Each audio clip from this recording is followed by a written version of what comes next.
COVID-19 in Sub-Saharan Africa, the Good News, Part 1. For the purposes of this analysis, I will define Sub-Saharan Africa as the set of countries south of Northern Africa. That's this entire grayed area here. There are a variety of definitions of Sub-Saharan Africa. I'm taking a relatively broad definition that includes Mauritania and the Sudan. Obviously, Sub-Saharan Africa is the bulk of the land area of Africa. It has a population of about 1.13 billion people, which represents 85% of the population of Africa as a whole, and about 1/7 of the world's population.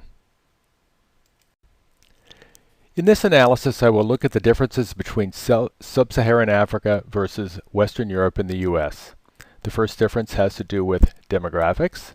The second difference has to do with pre-existing health conditions, and the third difference has to do with heat. I will show that the implication is that the effect of COVID-19 on Sub-Saharan Africa should be minor. I will test this implication with empirical data, draw some conclusions, and then ask the important question, is the cure worse than the disease?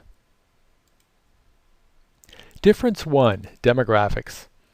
African countries, particularly those in Sub-Saharan Africa, have very different age demographics than Western Europe and the US. How might that difference affect the impact of COVID-19? The reason we care about age demographics is that most of the deaths are in the elderly. It turns out that about 44% of all the deaths from COVID-19 are in people 65 to 79 years old, and 46% of the deaths are from people 80 years old and older. If we combine these two categories, we get a whopping 90% of the deaths from COVID-19 in people who are 65 years old and older. This means a population with more old people is going to be hit harder by COVID-19. Here's the population age distribution for Italy. On the left-hand side, the first bar corresponds to 0 to 4 years old, and this shows that just under 4% of the population are in that age cohort. If we look at the peak of this distribution, we see that about a little bit over 8% of the population is in the age cohort of people from 50 to 54 years old. Looking to the right-hand side, we see that from 80 years old and up, there's a substantial chunk of people. And from 65 and up, there's also a substantial chunk of people. Now let's look at the age distribution in the African country of Niger. This is very different than the age distribution in Italy. For example, almost 20% of the population is in the 0 to 4-year-old age group, and this declines, the height of the cohort bars decline very rapidly with age. This is not because there are a lot of people dying in transitioning from one cohort to the next. It's mostly because of the fact that this is a rapidly growing population. The population in Niger is growing at about 4% a year. And one of the implications of this is that only a small percentage of the population is in the age category of 80 years old and up.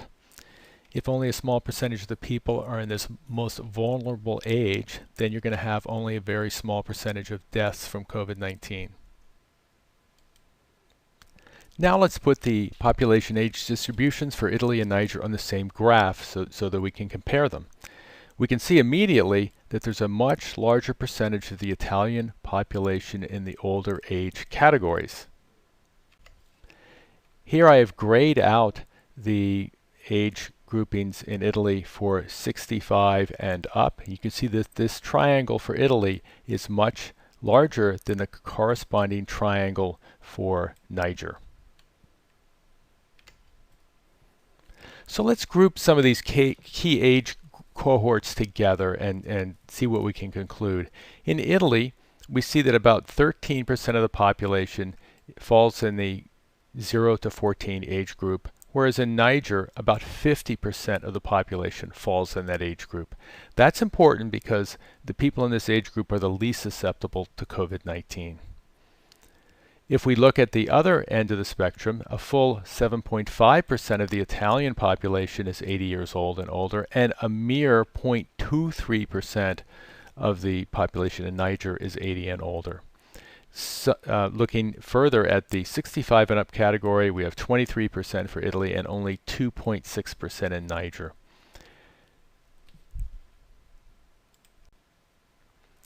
It turns out that Italy has one of the oldest populations in the world and Niger has one of the youngest, so maybe this isn't a totally fair comparison. Instead, let's compare Western Europe versus all of sub-Saharan Africa. We see that the age category from 0 to 4 counts for almost 16% of the population in sub-Saharan Africa. That's less than the almost 20% of the population in Niger, but still we see this fundamentally steep decline in the age distribution. The growth rate in sub-Saharan Africa is about 2.6% a year. The growth rate in Western Europe is just barely above 0%. We see the same fundamental larger percentage of older people in Western Europe, particularly in the 80 and up and the 65 and up category. Far higher percentage of the people are in those age groupings than for sub-Saharan Africa.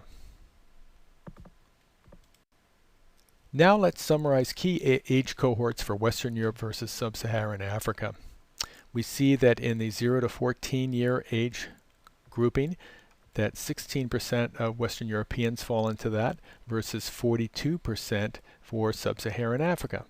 The disparity between the two is less than it is for Italy versus Niger, but there's still a substantial number of people in the age cohort that's least affected by COVID-19.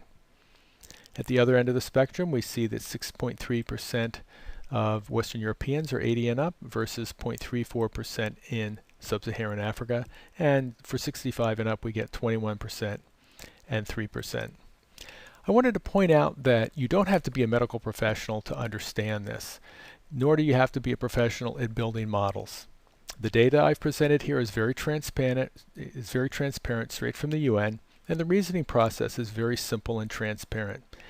Because there's a smaller percentage of the people in the most vulnerable age group for sub-Saharan Africa, we can expect a smaller percentage of deaths from COVID-19.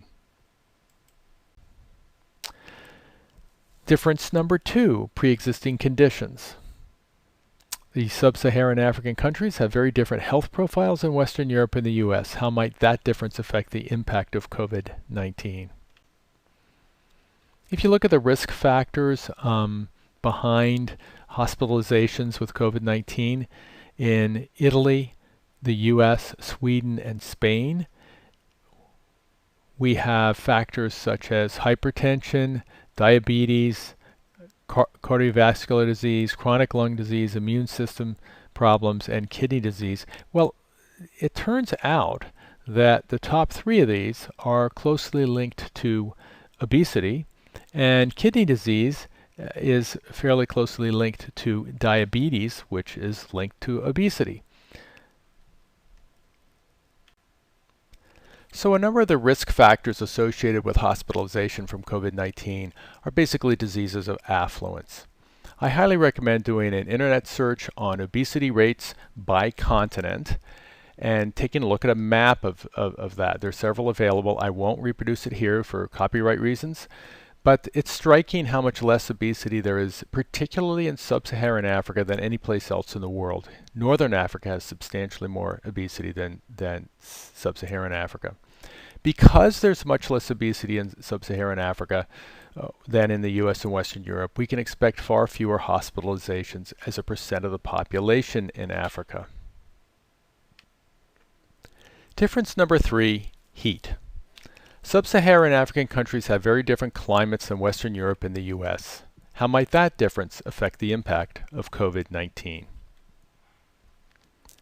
Viruses tend to be destroyed by heat, sunlight, and humidity. This is why the flu tends to disappear in the summertime.